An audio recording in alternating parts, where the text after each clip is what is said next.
Salut les Khay et bienvenue sur cette nouvelle série de vidéos appelée Rapologique, dans laquelle on va analyser différents sujets touchant au rap, avec des focus sur des artistes, des questions, des albums, tout ça choisi par la communauté Instagram de notre compte. Le compte s'affiche sur l'écran, donc n'hésitez pas à nous suivre pour pouvoir participer au sondage qu'on mettra en story.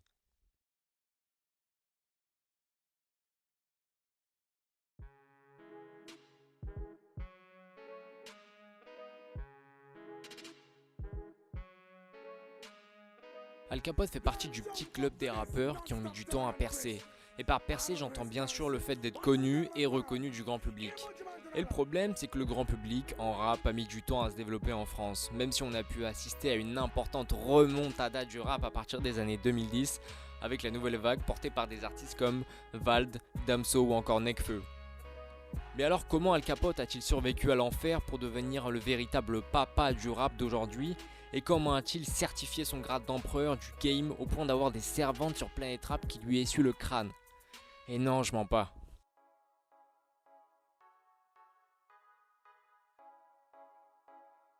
On en sait assez peu de son enfance, mais le morceau Mon Histoire nous donne un peu plus de détails. Le petit Al Capote est né à Paris, dans le 10e arrondissement, le 3 février 1981 sous le nom de Atef Kalaoui. Il est fils d'immigrés tunisiens et son père Salah est plombier.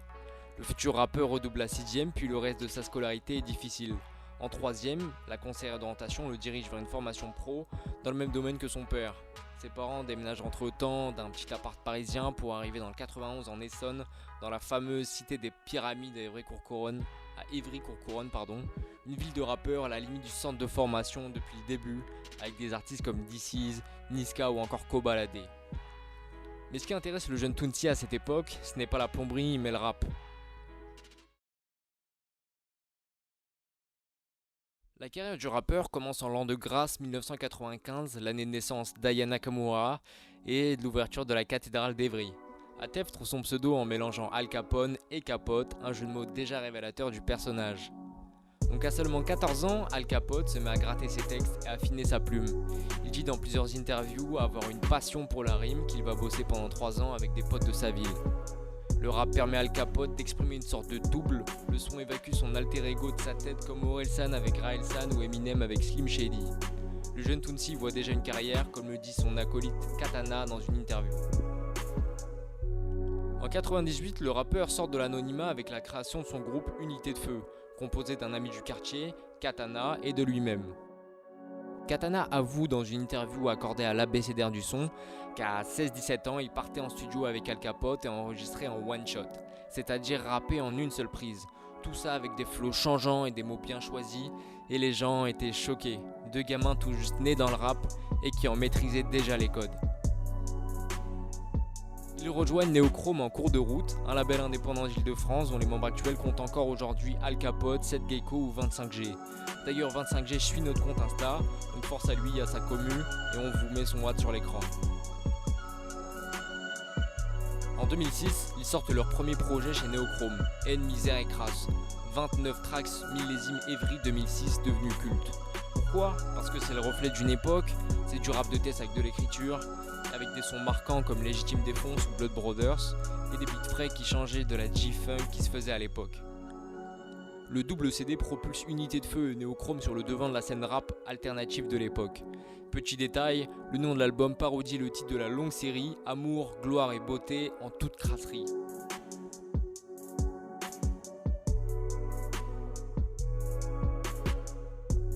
En 2007, Al Capote profite de la notoriété gagnée grâce à HMC et débute une carrière en solo chez Neochrome toujours, en parallèle de l'Unité de Feu avec le très attendu Sucez-moi avant l'album, sa première mixtape en solo dans laquelle il façonne son personnage de roi de la crasserie.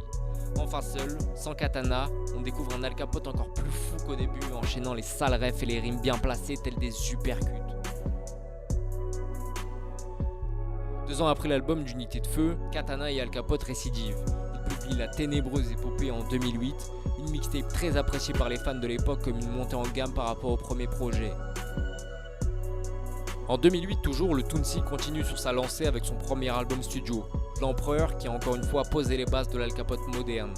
Lunettes sombres, manteau noir et vert, dollar à motif néochrome, t-shirt de lui-même couronné, la cover de cet album résume tout à fait le personnage. L'album est écouté, la fanbase est contente, mais le projet ne touche malheureusement pas assez de monde.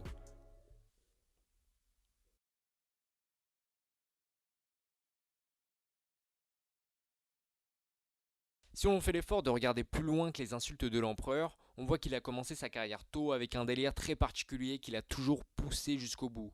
Incarner un personnage complètement décalé de la réalité mais à la fois lucide, ce qui rend du coup difficile pour les non-initiés de différencier l'image de la personne. Il joue ce rôle depuis 2007 grâce à la sortie de sa première mixtape dont on a déjà parlé tout à l'heure. Ce qui fait sa force, c'est d'assumer son personnage jusqu'au bout sans jamais avoir eu à le changer en façade. C'est ce qui fait lui l'un des rares artistes français qui incarne encore un tel rôle sans tomber dans une parodie de lui-même. A partir de ça, on peut partir sur deux voies, deux pistes. Un ovni volontaire, ou bien 2, un artiste en avance sur son temps. Malgré le bon niveau en rap d'Al Capote, en flow, rime et paroles, le vocabulaire de l'artiste ne matche pas avec le grand public, même avec une montée en gamme de la qualité de ses enregistrements et de son niveau en général. Al Capote va en 2007 enfin faire cavalier seul, après plusieurs années en duo. Cette libération voit Al Capote un changement net dans le flow, la voix et la saleté de ses punchlines. L'empereur est libre et il le sait. Le problème étant qu'en 2008, les gros mots et les figures de style du rappeur n'étaient pas communes pour le grand public. Et cette différence fait que ce personnage d'Al Capote était devenu un obstacle à sa carrière. Même si on pourrait qualifier d'involontaire le caractère unique pour l'époque d'Al Capote, on pourrait dire que l'artiste était en avance sur son temps. Et je pense que c'est vrai. Al Capote s'est créé un personnage fou pour compléter sa manière percutante et crue de rapper. Il a sublimé son art grâce à son alter ego. Empereur de la crasserie autoproclamée pendant une période où ses insultes punch sales et son flow particulier marquaient trop, c'est même pour ça qu'il annonce en 2012 potentiellement terminer sa carrière si les affaires ne prennent pas. Après avoir vécu la fame avec l'U2F mais aussi les ventes en solo, Al Capote était au pied du mur. Là où d'autres auraient arrêté leur carrière, le Tounchi n'abandonne pas, et renchérit dès 2014 où à l'âge de 33 ans, Al Capote voit la lumière. Il se lance dans l'une des phases les plus productives de sa carrière avec 7 projets en moins de 5 ans, dont 2 albums studio, 3 mixtapes et 2 albums collaboratifs. Le succès arrive dès Sadisme et Perversion en collab avec DJ Weezy mais sorti en 2016. C'est l'album où je suis personnellement passé d'amical d'Al Capote à auditeur régulier. Et on ressent une réelle mise à jour de l'artiste avec des beats actuels, un mixage de qualité et des paroles toujours aussi folles. On a affaire à un album beaucoup plus écoutable que les autres de sa carrière solo qu'on peut percevoir comme étant un effort de la part du rappeur d'essayer de toucher un plus grand public. DJ Weezy et lui forment un si bon duo qu'ils fondent ensemble le label French Bakery, avec lequel ils feront ensemble les Marches de l'Empereur un an plus tard en 2017 et qui renforcera encore la marque de fabrique de l'artiste. Ces 2 albums collaboratifs vont donner beaucoup plus de visibilité à Al Capote grâce à notamment un changement de level qui le fait passer de rappeur à une véritable icône du rap. Et cette place, il l'a méritée. Si on regarde la timeline de l'artiste, on voit qu'entre 2012 et 2014, Al Capote n'a produit qu'une mixtape collaborative, en digital seulement, avec des artistes comme Sadek, Gino, Cypher MC et ses collègues de chez Neochrome comme Seth Gecko ou 25G déjà cités précédemment. Le rappeur tunisien ne sort pas de projet solo en un peu moins de 2 ans, un temps qu'il a pu mettre à profit pour travailler et maîtriser son image ainsi que recalibrer sa carrière. On le ressent dans la qualité de ses productions, qui vont être mieux finies par la suite, plus catchy avec des instrus intéressantes. On voit aussi du changement dans son personnage. Al Capote va mettre à jour son rap et changer l'intensité de son perso. C'est à ce moment-là qu'il a dû se dire je suis dedans donc autant y aller jusqu'au bout. L'artiste va renforcer son image par tous les moyens. Il lance sa marque de vêtements Suspute, très inspirée de la marque américaine Supreme. Il multiplie les featuring avec des artistes très écoutés, donc dans les marches de l'empereur par exemple. Il joue complètement son personnage sur les plateaux télé, en interview ou sur YouTube avec Check Food où on peut le voir fabriquer du fromage avec Paul et Philippe Catherine. Alka veille toujours à se comporter en Al Capote. Pas de sourire, pas d'écart, il affirme son délire en le poussant jusqu'au bout, blasé comme à son habitude avec ses lunettes noires et ses interventions magiques en balançant beaucoup plus d'insultes, notamment de pute, dont il en fait l'une de ses expressions préférées. J'ai d'ailleurs ici un tableau où on a recensé le nombre de putes dans 4 des projets d'Al Capote, pour bien illustrer le propos. Donc Al Capote fait de l'expression pute l'une de ses expressions préférées. Effectivement, il en fait sa signature, l'une de ses marques de fabrique, à force de le marteler dans chacun de ses sons. On peut le voir ici sur le graphique où l'on a pris 2 projets d'avant 2012 et 2 projets d'après 2012 d'Al Capote pour bien souligner le nombre de putes utilisées dans ses sons. 28 buts pour les premiers projets et face à 291 pour les derniers projets. Je veux dire, la différence est assez frappante. Al Capote a compris la recette secrète et l'a mise à profit pour sortir de l'enfer et renaître de ses cendres comme un phénix.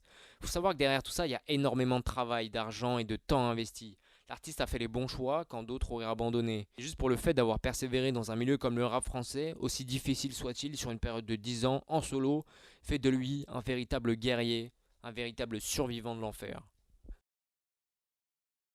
La carrière d'Al Capote ayant commencé à partir de 2006, l'artiste a indéniablement bercé les rappeurs de la nouvelle vague. Son personnage décalé, ses insultes folles choquent puis fascinent ses jeunes auditeurs, dont faisaient partie beaucoup de rappeurs d'aujourd'hui comme Vald, SCH, Caris ou les gars de l'entourage qui ne cachent pas leurs inspirations de l'empereur. Et c'est pas juste de la petite inspiration, mais beaucoup de similitudes, voire d'opportunités. Les premiers morceaux de Vald ressemblaient en rimes et en métaphores sexuelles à ceux d'Al Capote.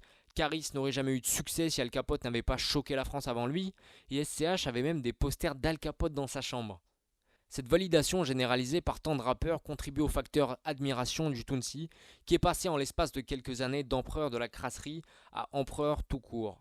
Ce statut, boosté par sa carrière, lui confère un grade de légende vivante au sein même de la sphère rap français, aussi limitée soit-elle, et parmi les rappeurs, peu d'entre eux en sont à ce niveau-là. Al Capote a vécu et conquis autant de cœurs qu'un empereur. Il a enfanté de nombreux bébés pour devenir leur papa. Al Capote est devenu aujourd'hui le seigneur du rap. C'est certifié par le Black Sofa ce soir.